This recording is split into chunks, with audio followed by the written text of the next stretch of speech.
바로 하나님이 주시는 모든 은혜인 거죠.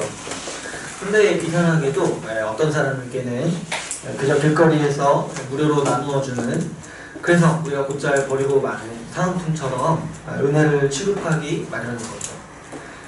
은혜를 모르는 사람은 은혜를 보는 안목이 없기 때문에 하나님께서 값없이 베푸시는 이 은혜의 선물을 가치 없게 여기고는 하는 거죠. 그래서 우리 주님께서 우리를 구원하시기 위해 반드시 주시는 선물이 뭐냐니까 바로 조명하시는 은혜라고 우리가 지난 시간에 같이 나누었죠. 우리에게 은혜를 알아볼 수 있는 안목을 주십니다. 우리 여러 안목들이 있습니다. 사람을 보는 안목, 옷을 보는 안목, 다른 것을 보는 안목, 평가하는 안목, 이런 것들이 다 있죠. 근데 이런 것들은 사실 없어도 사는 데는 지장이 없어요. 그러나 은혜를 알아보는 안목이 없다라면, 말씀이 선포될 때 그것이 하나님의 말씀인 줄을 아는 그런 안목이 없다라면 인생은 심각하죠. 지옥과 같은 삶을 살면서 지옥을 향해 달려갈 수밖에 없는 것이 우리의 죄인의 운명이라고 할 수가 있습니다. 그러나 반면에 이 은혜를 알아보는 안목, 성령의 조명을 받은 사람에게는 새로운 눈이 열립니다. 하나님께서 이 세상에 베푸신 이 수많은 은혜들을 볼 수 있기 때문이죠. 신자는 이 눈이 있기 때문에 이 세상 자체를 선물로 받는 사람들이에요. 하나님께서 이 세상을 왜 만드셨는지 알고, 또 그분이 얼마나 선하신 뜻으로 우리를 구속하시는지 알기 때문에 우리는 이 눈에 보이는 이 세상 자체가 하나님이 주시는 선물임을 아는 사람들인 거죠. 그뿐만이 아니라 하나님께서 눈을 열어주시는 사람들은 일반 사람들은 눈에 보이지 않는 현실을 보는 사람들이에요. 뭐냐니까 삼위 하나님이 우리를 위해, 보이지 않는 삼위 하나님께서 우리를 위해 일하시고 우리를 위해 사역하고 계신다라는 그 복음의 진리, 그 구원 경륜의 위대함을 보는 눈을 우리 신자들은 가지는 자들이죠. 오늘 우리는 안타깝게도 아직도 예수님 앞에서 눈과 귀를 막은 사람들의 이야기를 다시 살펴보려고 해요. 우리 지난 시간에는 그래도 이렇게 이방 지역에서 귀가 열리고 말이 트이는 사람을 봤는데, 오늘 우리는 다시 돌아와서 다시 또 예수님 앞에서 이 귀를 막고 눈을 닫는 사람들의 이야기를 같이 나누려고 합니다. 제가 생각했을 때 마가복음 8장은 가장 답답한, 가장 우리의 가슴을 치게 만드는 장이라고 할 수가 있죠. 오늘 우리가 읽은 본문은 이 4,000명을 먹이신 기적에 대해서 우리에게 말씀해주고 있죠. 읽어보시면 아시겠지만 우리가 앞에서 읽었던 이 오병이어 본문과 매우 비슷한 본문이죠. 구절을 보시면은 약 4,000명 가량의 사람들이 있었고, 그리고 이 사람들이 며칠간 예수님과 같이 있었냐면은 사흘 동안 머물렀다고 되어 있어요. 2절을 보시면 사흘 동안 이 4,000명의 사람들이 아마도 예수님을 모시고 함께 말씀 수련회 같은 걸 한 거예요. 예수님의 말씀을 사흘 동안 계속해서 들으면서, 집에 왔다 갔다 하시는 분도 있겠고, 보니까 집이 먼 사람도 있어요. 숙박하면서, 예수님 근처에 숙박하면서 예수님의 말씀을 들으려 하고 배웠던 사람들이 있었던 거죠. 그런데 안타깝게도 먹을 것이 다 떨어져서 굶는 사람들이 있었죠. 그래서 2절을 보시면 예수님은 굶고 있는 사람들을 바라보면서 그들을 불쌍히 여긴다라고 말씀하십니다. 제가 오병이어 본문을 같이 나누면서 말씀드렸듯이 예수님께서 불쌍히 여기신다는 거는 굉장히 강렬한 표현이라고 했어요. 내가 그들로 인해서, 그들의 아픔으로 인해서 내 배가 아프다, 이런 정도의 표현이라고 했어요. 오병이어 때도 예수님께서 이 5,000명의 사람들을 먹이신 이유 역시 그들을 불쌍히 여기셨기 때문이죠. 그때는 그들의 목자 없는 양 같음으로 인하여서 불쌍히 여기셨고, 여기서도 비슷하지만 여기서는 또 어떻게 말씀하시냐면 그들이 굶고 있는 것을 보고 불쌍히 여기신다고 하셨어요. 그래서 3절에서 예수님은 어떻게 말씀하시냐니까 이들을 이대로 굶겨서 집으로 보낼 수 없다라고 말씀하시죠. 그런데 이런 예수님의 말씀에 대한 이 제자들의 반응이 상당히 재미가 있습니다. 여러분 이 오병이어 때는 제자들이 어떻게 반응했나요? 예수님이 제자들한테 아예 너희가 먹을 것을 주라 하니까 제자들이 당황했다고 했어요. 그래서 당황해서 한 말이 뭐라고 했어요? 우리에게 돈이 없다는 얘기를 했다고 했어요. 근데 이 말 자체가 제자들이 얼마나 당황하고 있는지를 나타내는 말이라고 했죠. 왜 그러냐니까 사실 문제는 돈이 없는 게 아니에요. 제가 오병이어 본문에서도 말씀드렸다시피 돈이 있어도 이곳에서 먹을 양식을 구할 수가 없는 거예요. 한 번에 5,000명, 4,000명 먹을 양식을 제자들이 어디서 구해옵니까? 지금도 이렇게 마트가 발달된 시대에서도 여러분 지금 홈플러스 가면은 4,000명 먹을 양식 구할 수 있을까요? 우리 교회 갑자기 부흥해서 지금 4,000명 왔는데 점심 대접해야 되는데 어떻게 해야 되나요? 어떻게? 할 수가 없어요. 지금도 사실 불가능한 일이에요. 근데 제자들이 당황스럽다 보니까 당황하다 보니까 어떻게 얘기하는 거예요? 아, 돈이 없습니다. 이런 얘기를 하는 거죠. 근데 오늘 본문을 보면은 어떻게 얘기를 합니까? 이 4절을 보시면 이 광야 어디서 떡을 얻어서 이 사람들로 배부르게 할 수 있습니까? 지금 제자들이 이 말을 보고 우리가 유추해 보건데 제자들은 상당히 제정신이에요. 아주 차분하고 합리적인 사고를 하고 있는 상태인 거예요. 아니 딱 안 거예요. 아 그때 우리가 진짜 바보 같았다. 지금 문제는 이 떡을 구할 수 없다는 거예요. 이 광야 어디에서 이 4,000명 먹을 양식을 어디서 구하냐는 거예요. 그래서 제자들의 이런 말이 보면은 상당히 제정신으로 아주 합리적인 말들을 하고 있는 거라는 것을 우리가 좀 추측해 볼 수가 있죠. 그런데 우리는 이 본문을 보면서 사실은 좀 자연스럽게 이 본문을 읽게 되면은 의문을 가질 수밖에 없죠. 왜 그러냐니까 제자들은 굉장히 합리적인 태도로 있지만은 사실 이 제자들은 어떤 제자들입니까? 오병이어를 경험한 제자들이 아닙니까? 오병이어 이 기적 때에 예수님이 불어나는 양식을 그들이 직접 떼서 나누어서 사람들에게 갖다 준 사람들이에요. 그런데 지금 그 예수님의 그 하신 일을 보고서도 이 제자들은 어떻게 얘기하고 있어요? 어디서 여기서 양식을 구합니까? 이렇게 말하고 있는 거죠. 그래서 사실 이 본문을 읽으면 우리 안에는 일종의 좀 답답한 마음이 드는 거예요. 아니 왜 제자들은 이렇게 답답하냐? 주님이 앞에 얼마 전에 하셨는데 왜 여기서는 또 못하실 것처럼 그 일을 못하실 것처럼 말하냐는 거죠.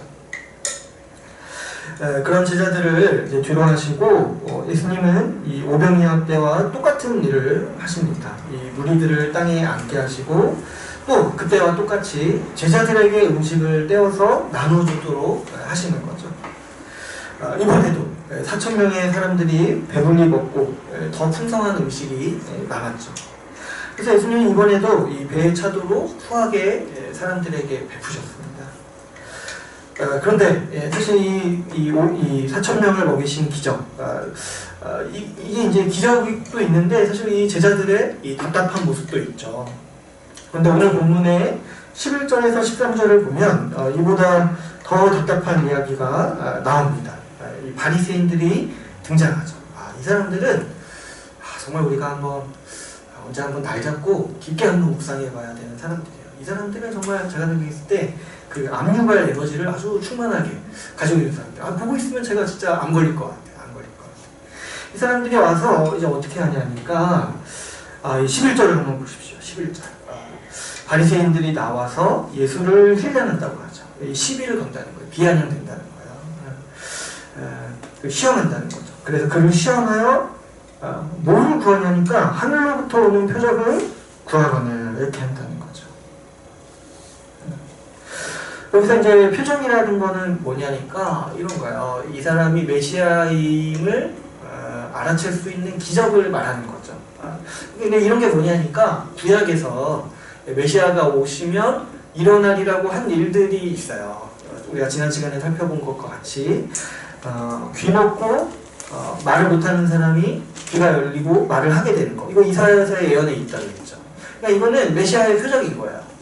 구약에서 메시아가 오면은 이런 일이 일어날 것이다 라고 예언한 그 일을 바로 이 메시아에 줄여서 메시아의 표적이라고 하는 거죠.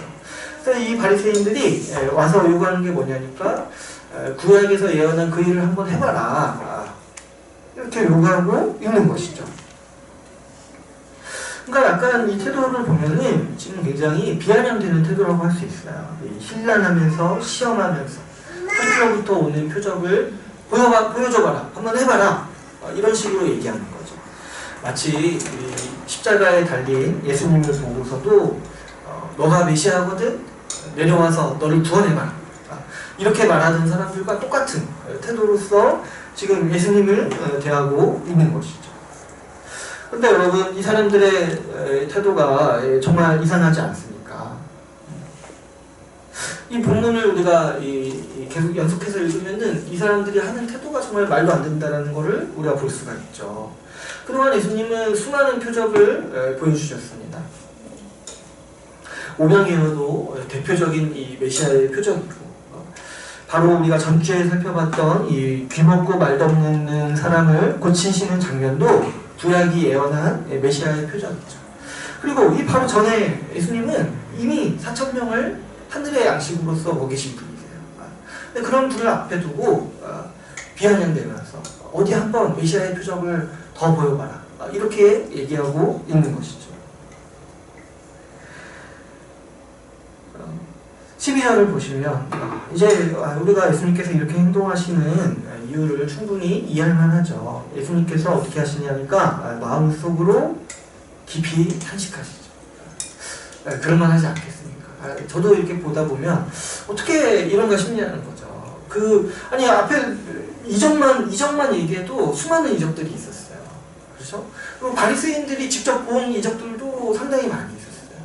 근데 그럼에도 지금 8장에 와서 어디 한번 표적을 보여봐라, 이러고 있는 거. 보여줘도 보여달라고 하는 거죠. 보여줘도. 그래서 예수님은 깊이 이러한 태도를 보시면서 깊이 탄식하고 계시는 거죠. 예수님은 말씀하십니다. 어찌하여 이 세대가 표적을 구하느냐. 표적을 구하는 것 자체가 사실 여러분 말을 풀어서 해보자면 표적을 보여주십시오, 이 얘기는 뭐예요? 어디 한번 당신이 메시아인 것을 증명해 보십시오. 이거랑 똑같은 태도가 아닙니까? 예수님이 보여주셔서 내가 메시아다라는 것을 가르쳐 주신 것을 그대로 받는 거면 몰라도 그 표적을 구하는 것 자체가 사실은 굉장히 천만한 신선모독적인 일이라고 할 수가 있는 것이죠. 우리가 판단할 테니까 당신이 한번 메시아의심을 증명해 보라고 말하는 격이기 때문이죠. 그래서 예수님은 뭐라고 얘기하시냐니까 표적을 주지 않겠다고 말씀하십니다. 그런데 실상은 어떤 거냐면 예수님은 수많은 표적을 주셨지만 이 바리새인들에게는 예수님이 베푸시는 표적을 알아볼 수 있는 눈과 귀가 없었다는 거죠. 그래서 이렇게 말씀하시는 거는 나는 너희의 귀와 눈을 열어주지 않겠다. 들을 게 있는 자만 들을지어다. 이런 식의 말씀이신 거죠. 우리는 오늘 본문을 보면서 당황스러울 수 있습니다. 어떻게 이렇게까지 할까? 어떻게 이렇게 답답할까? 생각할 수 있습니다. 왜 제자들은 예수님께서 그 앞에 직전에 보고서도 예수님께서 우리를 먹일 수 있다고 생각하지 않았을까요? 왜 바리새인들은 그토록 많은 기적을 보고서도 예수님께 더 확실한 표적을 요구했을까요? 우리가 이 사람들의 속내를 좀 이해하기 위해서는 이 본문의 문맥을 파악할 필요가 있습니다. 본문은 이 7장 24절부터 시작되는 이야기예요. 이 수로보니게 여인을 만나면서 이 일련의 이야기들은 다 이방 지역에서 벌어지는 이야기들을 하고 있는 거죠. 그래서 대표적으로 이 한 이방인의 여인의 이야기가 나오고 그 다음부터도 이제 계속 이방인 지역에서 일어나는 일들을 다루고 있는 것이죠. 전통적으로 이 교회는 8장에 나오는 이 4,000명을 먹이시는 이 기적을 예수님께서 이방 지역에서 베푸시는 이적으로 이해해 왔습니다. 예수님은 유대 지역에서 유대인들을 5,000명을 하늘의 양식으로 먹이시고 그와 똑같이 이방 지역에서 이방인들을 풍성하게 먹이시는 것이죠. 그래서 이를 통해서 예수님은 이방인이나 유대인이나 하나님의 식탁으로 초대하는 메시아의 심을 가르쳐 주시고 보여주시는 거죠. 그런데 우리는 예수님께서 이 수로보니게 여인에게 하셨던 그 비유를 한번 생각해 보시면 이 당시 유대인들이 이방인들을 어떻게 생각했는지 엿볼 수가 있어요. 예수님은 7장 27절에서 수로보니게 여인을 향해서 이방인을 개로 비유했습니다. 근데 이거는 이제 예수님의 진심이 아니라 그 당시 보통 유대인들이 가지고 있었던 이방인에 대한 인식이었던 거예요. 우리는 하나님의 자녀고 저 이방인들은 개와 같은 존재. 제가 한번 얘기한 적 있죠. 유대인들이 어떤 사고방식이 있었냐면 하나님이 이방인을 왜 만드셨는지 이해를 못했다는 거예요. 그래서 결론을 내린 게 지옥의 불쏘시개로 쓰려고 이방인을 만들었다고 아주 유명한 랍비가 얘기해서 그게 유대인들의 사고방식이에요. 그렇게 얘기하고 이방인들을 대하는 게 얼마나 자존심이 센 민족인지 지금도 사실 유대인들의 이 정체성을 보면은 이런 면을 우리가 볼 수가 있죠. 유대인들은 헬라인들, 자기 유대인들이 아닌 사람들을 개와 같은 인간 이하의 하찮은 존재로 여겼습니다. 오늘 본문에서 제자들은 앞에서 500명의 기적을 똑똑히 목격하고 자기 손으로 그 하늘의 음식을 날렸음에도 불구하고 예수님께 항변하죠. 광야 어디서 먹을 것을 얻을 수 있습니까? 왜 그러냐니까 제자들은 예수님께서 이방인인 이들에게 하늘의 양식을 줄 것이라고 기대하지 않았기 때문이죠. 제자들의 사고방식에는 이 수로보니게 여인이 들었던 그 비유가 진짜로 자리 잡고 있는 거예요. 하나님께서는 마땅히 자녀인 유대인들에게는 하늘의 양식을 베푸셔야 하지만은 개와 같은 이방인들에게는 부스러기도 주지 말아야 한다라고 생각했던 것이죠. 그래서 이들이 지금 예수님께 양식을 구할 수 없었다고 말할 수 있는 이유가 예수님이 이들에게 하늘의 양식을 베풀지 않을 거라고 확신하고 있었기 때문인 거죠. 그러나 예수님은 이들의 의견을 무시하죠. 그래서 본문에 보면은 이 뒤로 예수님은 제자들한테 말을 안 해요. 그냥 무시하시고 하라는 대로 하라고 명령만 하시죠. 예수님은 이들의 의견을 무시한 채 앞서 500명에서 베푸셨던 똑같은 은혜를 이방인의 지역에서 이방인에게 베푸십니다.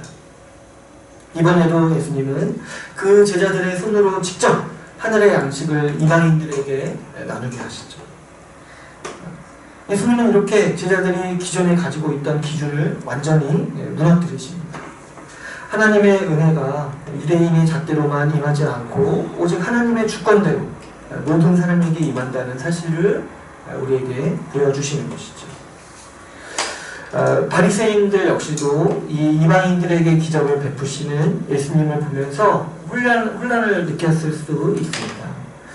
여러분, 바리새인들은 어떤 사람이냐면은 이 높은 거룩의 기준으로 자신들을 가꾸었던 사람들이에요. 근데 이제 그들이 거룩하게 여겼던 것들은 다 예전적인 일들이에요.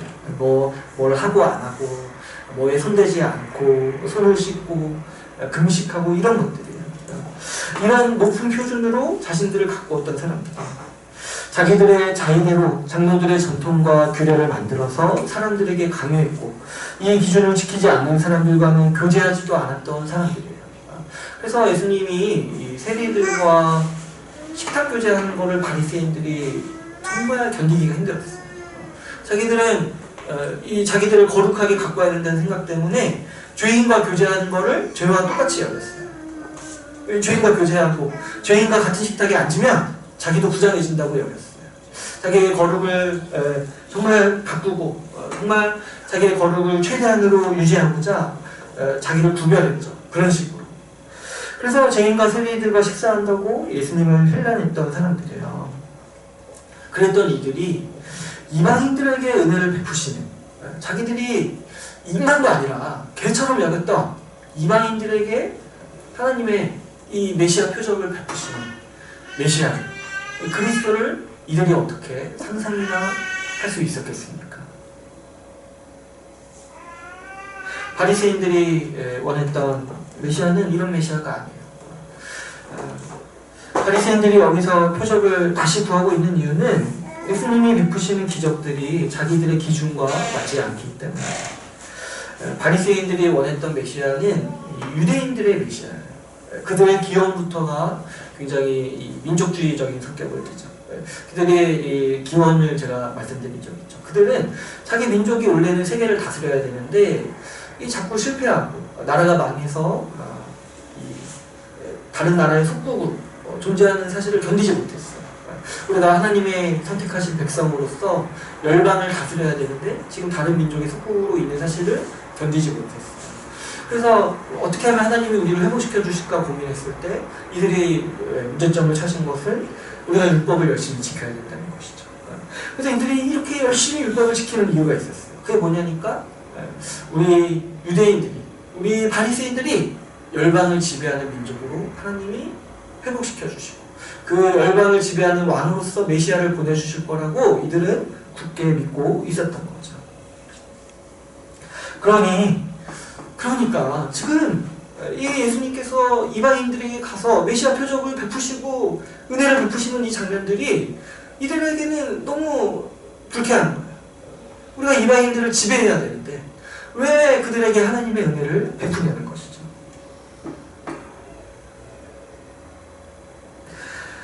이들에게는 예수님이 이중적으로 보였습니다. 이적과 기적을 행하실 때는 메시아인 것을 사실 부인할 수가 없어요. 사람이 어떻게 이런 일들을 할 수가 있습니까? 그래서 이들도 긴가민가해서 자꾸 사람을 보내서 확인합니다. 우리가 복음서를 보면서 몇 번 바리새인들이 사찰 나오는 거 몇 번 이렇게 같이 살펴봤어요. 아마도 8장 이 장면이 거의 최종적으로 결정하기 위해서 마지막으로 긴가민가하니까 마지막으로 한번 표적을 보여달라 말라 이렇게 보낸 것 같아요. 최종적 결정을 위해서. 그런데 어떤 면에서는 정말 메시아 같으면서 확인을 해봐야 되는데 근데 어떤 면에서는 아닌 것 같은 거예요. 어떤 면에서 그렇죠. 자신들의 전통을 어긴다거나 자기들의 권위를 인정하지 않는다거나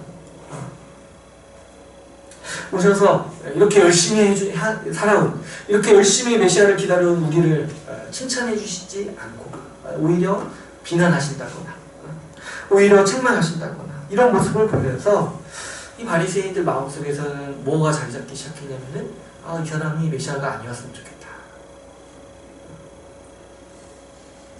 이런 마음들이 자리 잡고 있는 것이죠.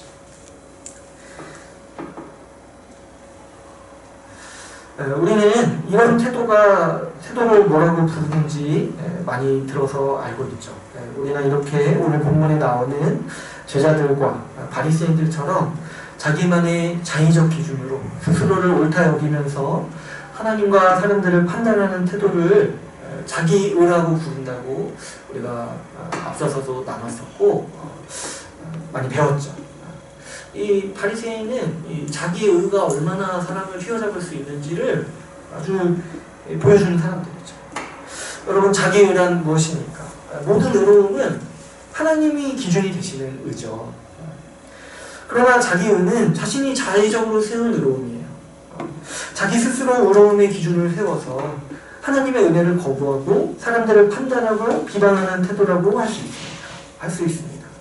이 바리새인들을 한번 보십시오. 율법의 기준 외에 자기들이 마음대로 장로들의 유전을 만들어서 그것들을 자기 마음대로 자기들 좋을 대로 해석하고 사용했어요. 그러면서 거기에 따르지 않는 사람들을 부정하다 이러고 자신들이 판단자가 되고 재판관이 되어서 너희는 부정한 사람, 너희는 죄인이라고 이렇게 나눴던 것이죠. 오늘 본문에 있어서 제자들에게 있어서 이 제자들의 자기의는 무엇이었습니까? 그들은 유대인이라는 자기들만의 기준이 하나님 앞에서 은혜 받을 자격이라고 여겼습니다. 그래서 이 이방인들이 이 오병이어의 기적을 경험할 자격이 없다고 자신들 나름대로 판단을 내린 것이죠. 그런데 여기서 바리새인은 더 심각한 자기의에 빠졌죠. 제자들은 그래도 예수님 앞에서는 그 의를 내세우지 않았어요.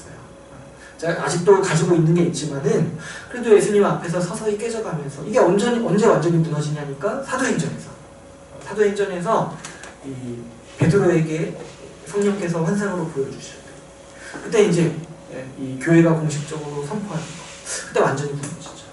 제자들은 그래도 뭐 어떤 의식이 있냐면 우리가 뭔가 잘못 생각하고 있으니까 예수님께 배워야 한다는 의식이 있는 거예요.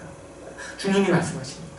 근데 지금 바리새인들은 얼마나 심각한 지경까지 왔냐면은 그들은 오래전부터 자기들의 전통과 자기들의 자의적으로 세운 기준으로 이 멀쩡한 사람도 죄인으로 낙인 찍고 판단해 온 거예요. 근데 그런 태도가 마침내 어디까지 왔냐면은 예수님을 향해서도 비아냥거리는 태도로 드러나는 거죠. 이 자기 의가 얼마나 치명적인지 보여주는 이 대표적인 유형이 이 바리새인들입니다. 하나님께서 섭리 가운데 특별히 이 예수님의 시대에 바리새인을 두신 이유가 있어요. 그 은혜를 거부하는 인간의 아주 끝판왕격인 이 자기의의 성격을 우리에게 이 바리새인들의 태도를 보면서 보여주시는 거죠. 그래서 우리가 성경을 제대로 읽을 때 바리새인들 보면서 답답해하면 안 되는 거예요. 사실은 이게 사람의 모습이라고.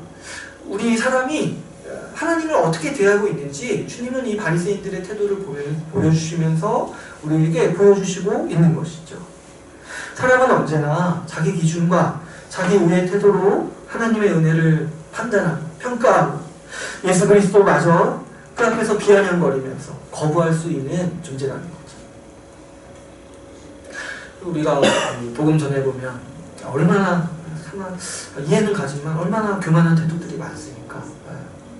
복음을 듣고서도 거부하기 위한 몸부림, 복음을 듣고서도 이거 뭐 사람이 만든 거 아니냐 이런 식으로 반응하는 태도들, 이런 것들이 다 이 자기의 판단, 자기 기준과 이 자기 생각으로 자기가 옳다는 기준을 세워놓고 이 하나님의 은혜와 다른 사람들을 판단하는 태도인 것이죠. 우리가 지난 시간에 은혜를 알기 위해서는 눈이 열리고 귀가 열려야 한다라고 나누었죠. 왜 그러냐니까. 여러분, 우리 인간의 죄는 정말 심각해요. 우리 인간의 죄는요, 뼛속까지 물들어 있어요. 우리의 눈과 귀가 다 죄로 막혀 있는 거예요. 우리 시력이 멀어지는 이유는 다 죄 때문이고, 우리 귀가 자꾸 먹는 이유는 다 죄 때문이에요. 여러분, 우리의 죄에 대해서 절대로 가볍게 생각할 수 없어요. 이 죄가 어디에서 그렇게 많이 영향을 미치냐니까 우리의 인식에 영향을 많이 미치는 거예요. 이 죄가 우리의 인식을 오염시켜서 은혜를 은혜로 인식하지 못하도록 하는 것이죠. 그래서 하나님의 말씀도 다 곡해해서 받아들이고 사람들의 행동도 다 곡해해서 받아들이고 이런 모든 판단력이 다 죄로 인해서 흐려지는 거죠. 우리가 은혜를 받아들이지 못하도록 우리의 귀와 눈을 마비시키는 이 치명적인 증상이 바로 오늘 우리가 다루고 있는 이 자기의의 증상이라고 할 수가 있는 것입니다. 이 자기의야말로 우리가 하나님의 은혜를 알아보지 못하도록 만드는 이 백내장과 같은 태도라고 할 수 있는 것이죠. 백내장이 두려운 게 아니에요. 이 자기의가 두려운 거예요. 백내장 그래도 뭐 보험이라도 있지. 이거 어떻게 할 겁니까? 이거 어떻게 할 겁니까? 제자들과 이 바리새인들처럼 자기 의에 심취할수록 이 은혜를 거부하고 다른 사람들을 판단하면서 살아가는 것이 우리 죄인의 삶인 거죠. 이 제자들, 특별히 이 바리새인들을 보면 이 자기 의를 붙드는 사람들이 보이는 특성들을 우리가 볼 수가 있습니다. 우리가 그래서 이런 답답한 모습을 볼 때 왜 이렇게 바보 같냐 이렇게 이 사람이 제자들이나 바리새인들을 힐난하는 것이 아니라 자기 의에 매몰된 사람이 어떤 증상을 나타내고 그것이 나에게 있는지 우리가 말씀을 보면서 점검해야 되죠. 왜 그러냐니까 하나님의 말씀은 다른 사람을 보여주는 게 아니라 나를 보여주는 거울이에요. 나를 보라는 거예요. 나를. 자기 의를 가지고 살아가는 사람들은 기본적으로 어떤 태도를 나타내 보이냐면은 배타적인 태도를 나타내 보입니다. 이 제자들이나 바리새인들이나 유대인이라는 자기 의가 있었어요. 유대인이라고 생각했기 때문에 자기들 의롭다고 생각했어요. 자기들 옳다 생각했어요. 그래서 이들은 이방인과 교제하는 일들을 극도로 싫어하죠. 또 바리새인들은 어떠한가요? 모든 사람에게 등급을 나누어서 차별하면서 교제한 사람들입니다. 이방인과 교제하지 않았고 여자가 성전 깊숙이 들어가는 일을 금했어요. 사실 근데 원래 성경에서 세워진 성전에서는 구약에 세워진 성전에서는 만민이 기도하는 집으로 세워졌어요. 근데 이 바리새인들이 장악하고 있는 성전은 다 구역이 나눠져 있는 거예요. 이방인은 여기까지만 들어올 수 있습니다. 여자들은 여기까지만 들어올 수 있습니다. 여기는 제사장들만 들어갈 수 있습니다. 이렇게 구역을 나눠버린 거예요. 사람을 이렇게 자기 판단대로 배타적으로 구별하고 차별하는 거죠. 거기서 모자라서 유대인 중에서도 장로들의 전통을 지키는 자와 어기는 자들을 구별하여서 교제하였습니다. 자기들 스스로의 기준에 따라서 죄인과 의인을 구분하였죠. 자기들이 죄인과 의인을 판단합니다. 이 자기 의를 가진 사람은 자기만의 기준으로 다른 사람들을 판단하기 때문에 기본적으로 그 아주 삶에 물들어 있는 태도가 뭐냐니까 배타적인 거예요. 타인을 볼 때 절대 곱게 보지 않아요. 일단 경계심. 타인을 볼 때. 이러니까 마음에 안 들거든요. 뭔가 말로 표현할 수 없지만 뭔가 마음에 안 들거든요. 배타적으로 보고 항상 사람을 경계하는 것이 이 자기의에 매몰된 사람의 아주 나타나는 초기 아주 확연한 증상이라고 할 수가 있는 것이죠. 이 자기의가 있다라는 건 기본적으로 어떤 생각이 있는 거냐면 상대방이 자기보다 못하다는 생각이 있는 거예요. 나는 이렇게 하는데 너는 이렇게 못하지 않냐. 그래서 내가 너는 내 판단을 들어야 돼. 이런 사고, 이런 이제 정서가 있는 거죠. 매사에. 그러다 보니까 이런 사람들이 나중에 어떤 증상들이 나올 수밖에 없냐. 외로울 수밖에 없어요. 자기를 내어줄 수 없거든요. 상대방이. 상대방이 자기보다 못하니까 도움을 구할 때도 힘들고 자기를 내어주면서 살아가는 방법을 배우는 것이 이 자기의를 가지고 있을수록 힘든 것이죠. 그러므로 이 필연적으로 이 자기의로 가득 찬 사람은 타인을 향하여서 비판적인 태도를 가질 수밖에 없습니다. 어떻게든 흠을 찾아내서 작은 흠도 크게 과장해서 보는 일이 빈번하게 일어나는 것이죠. 타인을 향하여 비판적이고 타인의 연약함에 대하여 공감하지 못하다 보니까 다른 사람을 향해서 자비를 베푸는 게 굉장히 힘든 것이죠. 여러분, 이 바리새인들의 행위를 우리가 그동안 계속해서 봐왔습니다. 이 사람들이 얼마나 참 우리가 지켜보면 무자비한지, 얼마나 참 사람 같지가 않은지. 여러분, 이 사람들이 예수님을 비난한 목록들을 한번 보십시오. 안식일에 병든 자를 고쳤다라고 예수님을 비난했어요. 아니, 병든 자가 그 고생에서 정말 고통스러워하는 모습은 보이지도 않고 예수님이 안식일에 고쳤다고 예수님을 비난했어요. 지금 눈이 단단히 막힌 거죠. 사람의 고통은 눈에 들어오지도 않고 그저 자기들이 세우는 그 알량한 기준, 자기들이 세운 그 알량한 그 자존심, 그거 존중해주지 않는다고 예수님을 비난했던 거죠. 제자들이 안식일에 빈 이삭을 먹었을 때 이 사람들은 제자들의 배고픈 모습을 보지 않고 자기들이 지켜온 장로들의 전통을 지키지 않는다라고 예수님을 비난했죠. 얼마나 짐승 같습니까? 사실 짐승도 이렇지 않죠. 인간만 이런 무자비한 죄를 짓는 거죠. 사람의 이 자기의가 얼마나 치명적인지 바리새인들이 아주 우리에게 여실히 잘 보여줍니다. 바리새인들의 자기의가 얼마나 높은지요. 그들은 얼마나 그들이 자기의가 강했는지 모든 율법에 순종하신 예수님마저 자기 기준에 맞지 않다면서 힐난하고 시험했죠. 이게 여러분 사람이 여기까지 갈 수 있다는 거예요. 우리가 항상 두려워해야 돼요. 항상 두려워해야 돼요. 바리새인들이 이상한 사람들이라서 이렇게 된 게 아니에요. 이들은 어떤 면에서 성실한 사람들이에요. 사도 바울의 여러분 태생이 바리새인이었어요. 어떤 면에서 우리가 존경할 만한 이 열심을 가지고 성실한 사람들이에요. 근데 이들이 이렇게 됐다는 것 자체가, 이들이 이렇게까지 변질됐다는 것 자체가 인간의 한계를 보여주는 거예요. 사람이 가지고 있는 한계를. 우리가 바리새인들을 보며 비난하기 쉽지만 사실 모든 사람은 자기 의에 빠지기가 쉽습니다. 그래서 하나님은 샘플로 이 자기 의에 특출난 바리새인과 같은 사람들을 우리에게 보여주시고 이 깊이 탄식하시는 모습을 우리에게 오늘 보여주고 계시는 것이죠. 여러분, 우리도 얼마나 이 나만의 기준과 판단으로 하나님을 판단하고 다른 사람을 비난하기 쉬운 사람들입니까? 특별히 여러분, 오늘날은 자기 의가 자리 잡기 아주 좋은 시대예요. 오늘날은 어떤가요? 개인의 판단과 의견을 오늘날만큼 존중하는 시대가 역사적으로 없죠.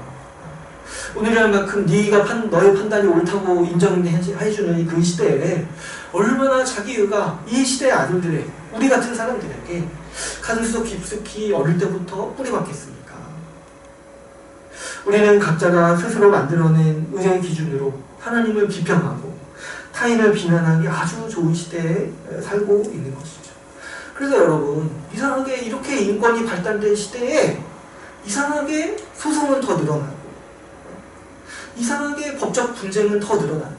서로 자기가 옳다고 분쟁하니까. 여러분, 우리의 열심은 때로 굉장히 위험합니다. 이거 어디서 제가 본 책 제목인데, 당신의 열심은 위험하다. 보진 않았어요. 그럴까봐 보진 않았어요.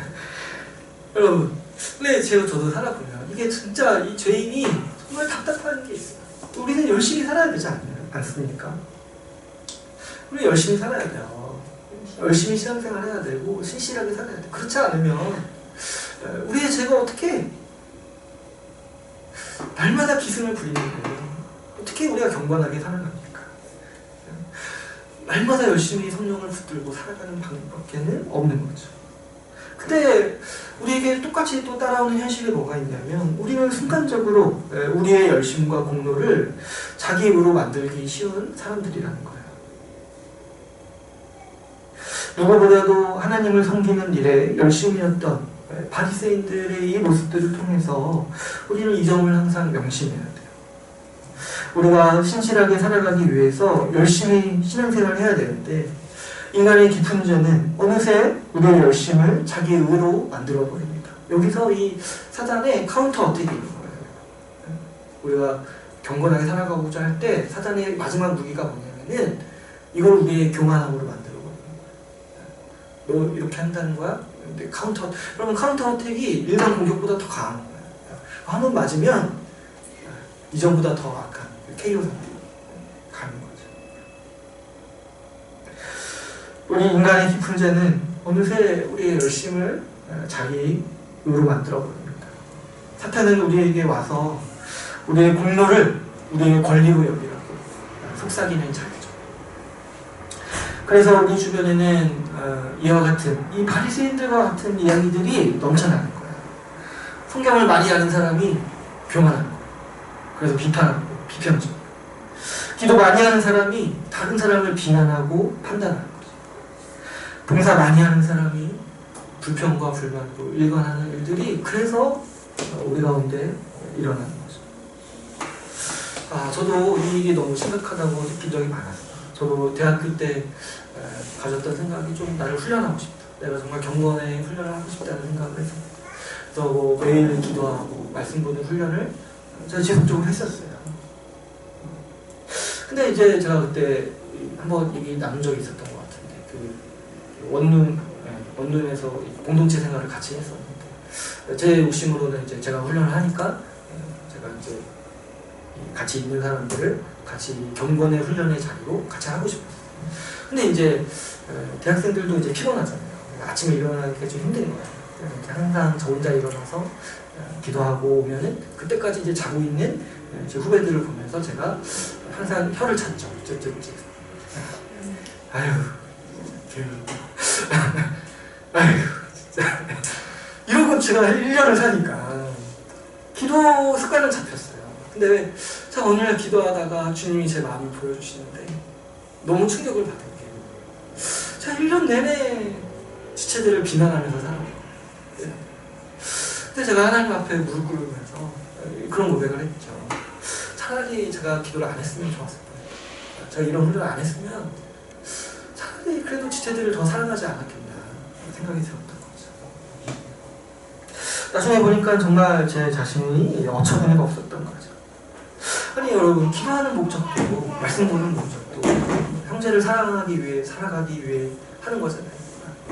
그런데 인간은 이상해요. 뭔가 열심히 하면은 아주 은밀하게 그거를 자기의 권리, 자기의 어떤 자랑거리로 인식하는 거죠. 우리의 열심과 열정은 불완전하고 도리어 위험할 때가 많습니다. 여러분 생각해 보시면 우리 같이 어리석은 자들이 열심을 낼 때 얼마나 위험한 일입니까? 우리가 신자로 살아가기 위해서는 이 지점을 통과해요. 여러분, 자기의 헌신과 그 훈련을, 신자로 살아가기 위한 몸부림을 자기의 공로, 자기 의로 삼지 않을 수 있는 지점을 통과해야 돼요. 어떤 신자도, 어떤 사람도 이 지점을 통과하지 않고서는 이 위선이란 죄를 극복할 수가 없어요. 여러분이 신자로 살기로 결단했다는 것은, 그리고 앞으로 성화하며 살아갈 삶을 결단했다는 것은 이 자기와 평생 싸우겠다는 거예요. 그래서 내가 여기서 자유로울 때까지, 내가 무엇을 해도 다른 사람 판단하지 않고 오히려 못하는 사람을 더 긍휼히 여길 때까지 내가 내 마음이 자유롭게까지 살아가겠다고 결단하는 거예요. 그게 신자일 거예요. 그렇지 않고서는 바리새인에서 한 발자국도 나아갈 수 없는 상황입니다. 특별히 여러분, 은혜가 없다라면 자연적인 상태에서는 나이가 들수록 이 자기의가 강해지는 경향이 있죠. 사람은 자기의 판단과 경험을 끊임없이 고집하는 경향이 있죠. 그래서 은혜가 없다라면, 은혜로 사람이 바뀌지 않는다면 사람은 알량한 자기 판단만으로 다른 사람을 비난하고 세상을 비난하는 욕쟁이 늙은이로 성장할 수밖에 없는 거예요. 왜 여러분 나이 많으신 분이 세상을 비난하는 줄 아세요? 그만큼 자기 의를 쌓아왔고, 그만큼 자기는 잘 살아왔고, 그게 여러분 비난할 게 아니라 그게 은혜 없는 죄인의 당연한 귀결이라는 것을 우리가 인식할 수 있습니다. 우리는 은혜를 간절히 구해야 하는 사람입니다. 진지하게 신앙생활을 하고 열심을 내면서도 그것을 자신의 공로로 여기지 않는 사람이 되도록 부단히 회개하고 자신을 돌아봐야 하는 것이죠. 우리가 자기 자신을 뽐내려는 이 자기 의를 버릴 때 우리에게 나타나는 은혜의 증상들이 있습니다. 자기 의를 가진 사람은 배타적으로 살아가지만 자기 의를 버린 사람은 포용력이 생기죠. 나와는 다른 사람, 다른 기준으로 살아가는 사람을 이해할 수 있는 능력이 생깁니다.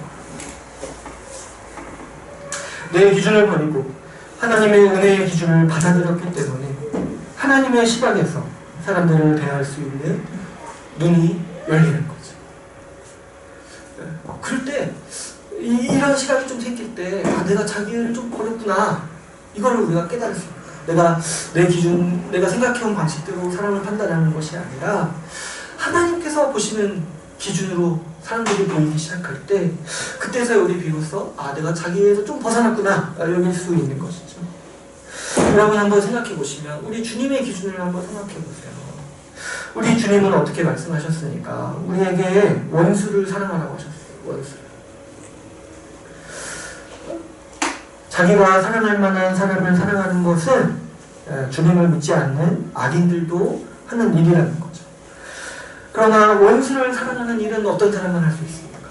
자기 의를 버린 사람, 자기 기준과 자기 판단을 버린 사람만이 자기가 싫지만 하나님이 이 사람을 사랑하는 줄 알아서 원수를 사랑할 수 있는 것이죠. 신자는 여기에 대해서 죽은 사람이에요. 개인적으로 마음에 내키지 않는 사람일지라도 하나님이 사랑하시는 사람임을 아는 사람. 그래서 내가 마음에 들지는 않지만 주님이 사랑하시는 줄 알기 때문에 그 사람과 교제할 수 있고 사랑할 수 있는 사람인 거죠. 저도 예전에는 저에게 자기의 메모를 냈을 때는 이런 생각을 할 적 있어요. 저는 특정 정당을 지지하는 사람과 교제하지 않겠다. 근데 주님이 저를 기숙사 생활하실 때 특정 정당을 지지하는 분과 같은 방을 쓰게 하십니다. 그때 제가 너무 괴로웠는데 지나고 보니까 그분과 교제하다 보니까 너무 사람이 좋고 신실하시고 그래서 제가 그때 많이 깨졌어요. 아, 이런 거 가지고 사람을 전체를 판단할 수 없나. 그때 반전이 돼요. 지금 여러분 우리 정치의 자유가 있어요. 저 뭐라고 안 합니다. 뭐라고 안 합니다. 그런 거 가지고 사람을 판단할 수 없는. 주님이 그런 걸로 우리를 죄인이라고 보지 않아요. 주님이 어떻게 보시느냐가 우리에게 중요한 거죠. 자기의 은은 형제의 눈 속에 있는 티는 보고 자기의 눈 속에 있는 들보를 깨닫지 못하는 증상입니다. 그러나 우리가 은혜를 받아들일 때 이런 현상이 생기는 거예요. 형제의 흠은 티처럼 보이고 자기에게 있는 흠이 들보로 보입니다. 형제의 흠은 정말 존중할 만하고 내가 문제라는 거에 우리 신자의 마음속에는 항상 있는 정서인 것이죠. 유대인 기독교인들도 이방인 기독교인들을 교회로 받아들일 때 이런 일들이 일어났습니다. 사도행전 15장에 보면은 교회가 공식적으로 이방인들에게 아무 의무도 부과하지 않고 교회로 받아들이는 선언을 합니다. 그때 어떤 반성이 있냐면은 이런 반성을 해요. 우리도 율법을 지키지 못했는데 이방인들에게 할례 안 했다고 흠잡을 수 없다. 그러니까 자기들의 흠을 더 크게 보고 이방인들의 흠을 작게 보는 일들이 이 교회의 역사 가운데 일어났던 것이죠. 은혜는 나보다 부족해 보이는 사람을 진심으로 존경할 수 있는 능력을 줍니다. 여러분, 하나님의 은혜를 경험하고 나면 그냥 보통 살아가는 사람이 얼마나 존경스러운지, 우리 정말 믿음 갖는 것 자체가 얼마나 힘든데, 정말 믿어서 어떻게든 때로 흔들려도 정말 어떻게든 믿음으로 살아가고자 하는 사람, 그 한 사람 한 사람이 얼마나 귀한지 그 존경심이 우러나오는 거죠. 자기 은혜는 끊임없이 내가 남보다 낫다고 소리칩니다. 그러나 은혜는 저 사람이 얼마나 귀하냐고 우리에게 속삭이죠. 오늘 본문에 나오는 예수님을 봅시다. 구원 역사에서 드러난 아이러니 중에 하나가 무엇이냐면 우리 예수님은 자기 의는 없으시다는 거예요. 우리 예수님은 자기 의로 판단하시지 않는다는 거죠. 우리 주님은 모든 율법을 다 이루셨지만 율법을 지키지 못하는 사람들을 비난하는 것이 아니라 긍휼히 여겨주십니다. 하나님의 의에 기준하면서 사셨지만 그 공로로 우리를 비난하고 판단하는 데 사용하지 않으시고 그 공로로 우리를 의롭다 하는 데 사용하십니다. 인간의 모든 시험을 이기신 분이시지만 굶주리고 죽음과 고난 앞에 눈물을 흘리는 사람들, 고통 가운데 있는 사람들, 시험 중에 있는 사람들을 향해 불쌍히 여겨주십니다. 우리는 우리 주님을 생각하면서 내가 하나님 앞에 어떤 사람으로 서 있는지 돌아봐야 마땅합니다. 우리가 주님을 대하는 태도는 사람을 대하는 태도로 나타나기 마련이죠. 특별히 오늘 본문과 같이 이방인들을 대하는 태도에서 제자들과 바리새인들의 자기의가 드러나듯이 우리에게 이방인과 같은 사람이 있을 수 있죠. 우리가 내 성에 차지 않는 사람들, 내 기준에 맞지 않는 사람들, 나와 다른 환경에 있는 사람들, 나는 다른 배경에 있는 사람들을, 그런 사람들을 비판하고 배척하고 있는지, 아니면 불쌍히 여기고 존귀히 여기고 섬기는 일에 주저하지 않는지 돌아봐야 마땅한 것이죠. 하나님의 은혜는 우리를 다른 사람을 포용하고 긍휼을 베푸는 사람으로 만든다는 사실을 기억하시기를 바랍니다.